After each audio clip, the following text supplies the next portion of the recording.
ceder la palabra al excelentísimo señor presidente de los Estados Unidos de América, señor Jimmy Carter.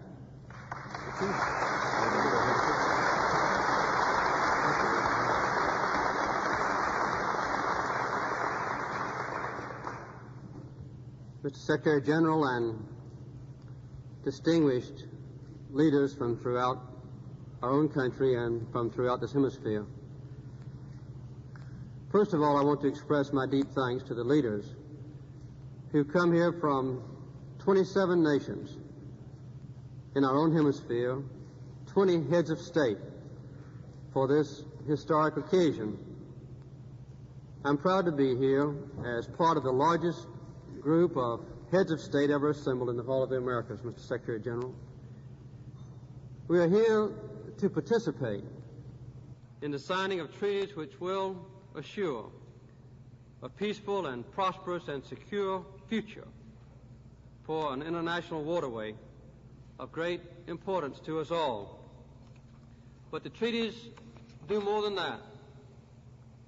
They mark the commitment of the United States to the belief that fairness and not force should lie at the heart of our dealings with the nations of the world. If any agreement between two nations is to last, it must serve the best interest of both nations. The new treaties do that, and by guaranteeing the neutrality of the Panama Canal, the treaties also serve the best interest of every nation that uses the canal. This agreement thus forms a new partnership to ensure that this vital waterway, so important to all of us, will continue to be well operated, safe, and open to shipping by all nations now and in the future. Under these accords, Panama will play an increasingly important role in the operation and defense of the canal during the next 23 years.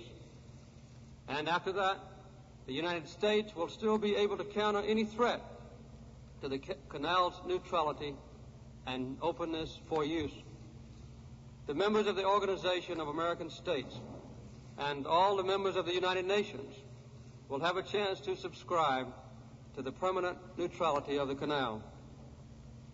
The accords also give Panama an important economic stake in the continued safe and efficient operation of the canal, and make Panama a strong and interested party in the future success of the waterway.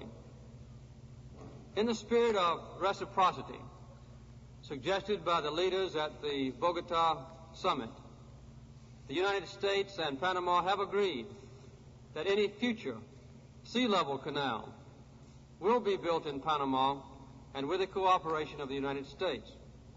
In this manner, the best interests of both our nations are linked and preserved into the future.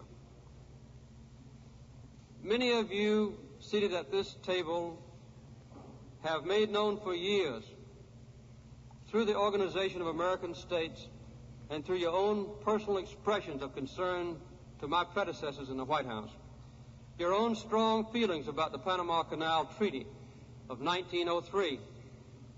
That treaty, drafted in a world so different from ours today, has become an obstacle to better relations with Latin America.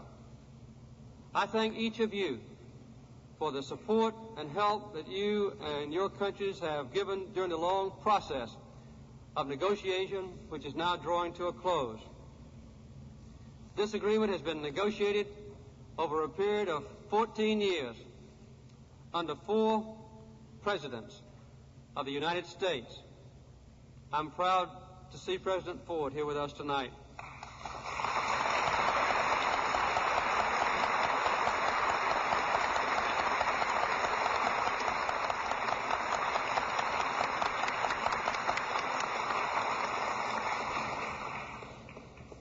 And I'm also glad to see Mrs. Lyndon Johnson here with us tonight.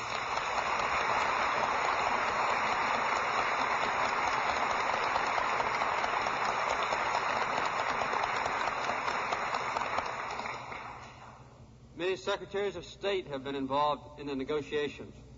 Dean Rusk can't be here. He's endorsed the treaty. But Secretary of State William Rogers is here. We're glad to have you, sir.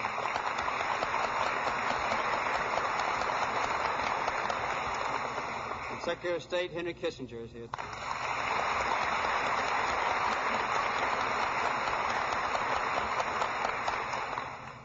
This has been a bipartisan effort, and it's extremely important for our country to stay unified in our commitment to the fairness, the symbol of equality, the mutual respect, the preservation of the security and defense of our own nation, and an exhibition of cooperation which sets a symbol that is important to us all before this assembly tonight and before the American people in the future.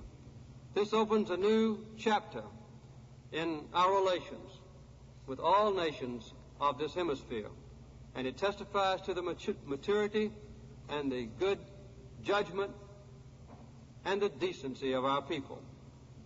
This agreement is a symbol for the world of the mutual respect and cooperation among all our nations. Thank you very much for your help in making it.